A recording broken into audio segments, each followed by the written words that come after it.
Hi friends, ಹೇಗಿದ್ದೀರಿ? ಎಲ್ಲರೂ ಚೆನ್ನಾಗಿದ್ದೀರಿ ಅಂತ ಅಂದ್ಕೊಂಡಿದ್ದೇನೆ. ಬನ್ನಿ ಇವತ್ತೊಂದು ಹೊಸ ವಿಧಾನದಲ್ಲಿ ಮದ್ಮಲ್ ಫಿಶ್ ಇದು ಫ್ರೈ ಮಾಡುವ. ತುಂಬ ಅದ್ಭುತವಾಗಿ ಬಂದಿದೆ. ಹೊಸ ವಿಧಾನದಲ್ಲಿ ಕಡಿಮೆ ಸಮಯದಲ್ಲಿ ಕಡಿಮೆ ಇಂಗ್ರೀಡಿಯೆಂಟ್ಸ್ ಹಾಕಿ ಹೊಸ ವಿಧಾನದಲ್ಲಿ ಮಾಡಿರುವಂತಹ ಒಂದು ಮದ್ಮಲ್ ಫಿಶ್ ಇದು ಫ್ರೈ. ಬನ್ನಿ ಇದನ್ನು ಮಾಡೋದು ಹೇಗೆ ಅಂತ ನೋಡೋಣ. ಇಲ್ಲಿ ನಾನು 6 ಮದ್ಮಲ್ ಮೀನು ಚೆನ್ನಾಗಿ ಕ್ಲೀನ್ ಮಾಡಿ ಇಟ್ಟಿರೋದು. ಈಗ ಇದಕ್ಕೆ ಕಟ್ಸ್ ಹಾಕುವ. ನೋಡಿ, ಈ ಥರ ಹತ್ತಿರವಾಗಿ ಕಟ್ಸ್ ಹಾಕಬೇಕು. ನೋಡಿ, ಈ ಥರ ತುಂಬ ಅದ್ಭುತವಾಗಿರುವಂಥ ಒಂದು ಫಿಶ್ ಫ್ರೈ. ಇದು ತುಂಬ ಚೆನ್ನಾಗಿ ಬಂದಿದೆ. ಒಮ್ಮೆ ರೆಸಿಪಿಯೊಮ್ಮೆ ಟ್ರೈ ಮಾಡಿ.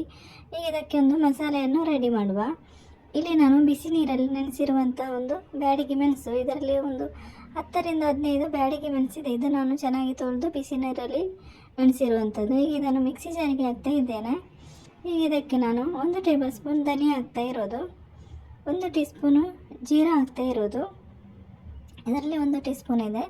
ಈಗ ನಾನೊಂದು 1/4 ಟೀ ಸ್ಪೂನ್ ಕಾಳು ಮೆಣಸು ಹಾಕ್ತಾ ಇದ್ದೇನೆ.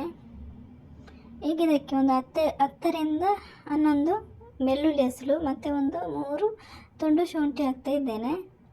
ಮತ್ತು ಒಂದು ಲಿಂಬೆಹಣ್ಣಿನ ಗಾತ್ರದಷ್ಟು ಹುಣಸೆ ಹುಳಿ, ಇದು ನಾನು ಬಿಸಿ ನೀರಲ್ಲಿ ನೆನೆಸಿರುವಂಥದ್ದು ಹುಣಸೆ ಹುಳಿ, ಇದು ಕೂಡ ಹಾಕ್ತಾ ಇದ್ದೇನೆ. ಈಗ ಸ್ವಲ್ಪ ಒಂದು 1/4 ಟೀ ಸ್ಪೂನು ಅರಿಶಿನ ಹುಡಿ ಹಾಕ್ತಾ ಇದ್ದೇನೆ. ಮತ್ತು ಒಂದು ಕಲ್ಲುಪ್ಪು ಹಾಕ್ತಾ ಇರೋದು ನಾನು, ರುಚಿಗೆ ಬೇಕಾದಷ್ಟು ಉಪ್ಪು.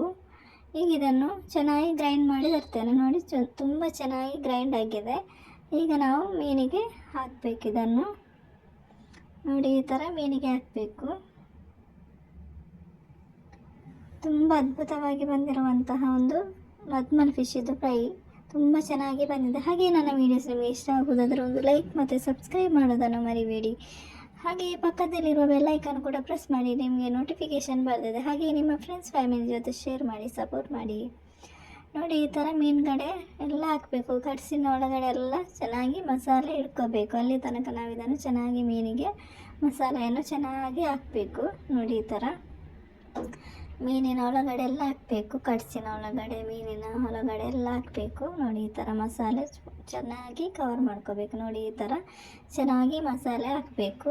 ಇದು ಒಂದು ಅರ್ಧ ಗಂಟೆ ರೆಸ್ಟ್ ಮಾಡಬೇಕು. ಈಗ ನಂತರ ಇದನ್ನು ಫ್ರೈ ಮಾಡಬೇಕು. ತವಾ ಫ್ರೈ ಮಾಡ್ಕೋಬೇಕು. ಇಲ್ಲಿ ನಾನು 3 ರಿಂದ 4 ಟೇಬಲ್ ಸ್ಪೂನ್ ಎಣ್ಣೆ ಹಾಕ್ತಾ ಇರೋದು. ಕುಕ್ಕಿಂಗ್ ಆಯಿಲ್ ಯಾವುದು ಕೂಡ ಹಾಕ್ಬೋದು. ಈಗ ಎಣ್ಣೆ ಬಿಸಿ ಆದ ನಂತರ ನಾವು ಮೀನು ಹಾಕಬೇಕು. ನೋಡಿ, ಈ ಥರ ಮೀನು ಹಾಕಬೇಕು. ತುಂಬ ಚೆನ್ನಾಗಿ ಬಂದಿದೆ. ಹೆಲ್ದಿಯಾಗಿ ಟೇಸ್ಟಿಯಾಗಿ ಮಾಡಿರುವಂಥ ಒಂದು ಮದ್ಮಲ್ ಫಿಶ್ ಇದು ಫ್ರೈ ತುಂಬ ಚೆನ್ನಾಗಿ ಬಂದಿದೆ. ತುಂಬ ಟೇಸ್ಟಿಯಾಗಿ ಬಂದಿರುವಂಥದ್ದು. ರೆಸಿಪಿಯನ್ನು ಟ್ರೈ ಮಾಡಿ. ನಿಮ್ಮ ಅನಿಸಿಕೆ ಅಭಿಪ್ರಾಯಗಳನ್ನು ಕಮೆಂಟ್ ಬಾಕ್ಸಲ್ಲಿ ತಿಳಿಸಿ. ಹಾಗೆ ಸಬ್ಸ್ಕ್ರೈಬ್ ಮಾಡೋದನ್ನು ಮರಿಬೇಡಿ. ಇದನ್ನು ಮೀಡಿಯಂ ಫ್ಲೇಮಲ್ಲಿ ಒಂದು 5 ನಿಮಿಷ ಬೇಯಿಸ್ಕೊಂಡು ಈಗ ಮಗಚಿ ಹಾಕಬೇಕು. ನೋಡಿ, ಈ ಥರ ಮಗಚಿ ಹಾಕಬೇಕು.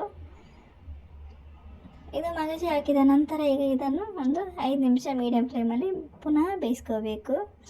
ಈಗ ಇದೊಂದು 5 ನಿಮಿಷ ಚೆನ್ನಾಗಿ ಬೇಯಬೇಕು ಮೀಡಿಯಂ ಫ್ಲೇಮಲ್ಲಿ. ಮೇಲ್ಗಡೆ ಸ್ವಲ್ಪ ಮಸಾಲೆ ಕೂಡ ಹಾಕಬೇಕು. ಉಳಿದಿರುವಂಥ ಮಸಾಲೆ ಸ್ವಲ್ಪ ಈ ಥರ ಮೇಲ್ಗಡೆಗೆ ಹಾಕಬೇಕು. ಈಗ ಇದು ಒಂದು 5 ನಿಮಿಷ ಚೆನ್ನಾಗಿ ಬೇಯಬೇಕು. ನೋಡಿ, ಇದು ಒಂದು 5 ನಿಮಿಷ ಚೆನ್ನಾಗಿ ಬೆಂದಿದೆ. ನಂತರ ನಾನು ಈಗ ತೆಗಿತಾ ಇರೋದು. ನೋಡಿ, ಅದ್ಭುತವಾಗಿರುವಂಥ ಒಂದು ಮದ್ಮಲ್ ಫಿಶ್ ಇದು ಫ್ರೈ ರೆಡಿಯಾಗಿದೆ. ತುಂಬ ಚೆನ್ನಾಗಿ ಬಂದಿದೆ. ರೆಸಿಪಿಯನ್ನು ಟ್ರೈ ಮಾಡಿ. ಹಾಗೆ ಸಬ್ಸ್ಕ್ರೈಬ್ ಮಾಡೋದನ್ನು ಮರಿಬೇಡಿ. Thank you for watching.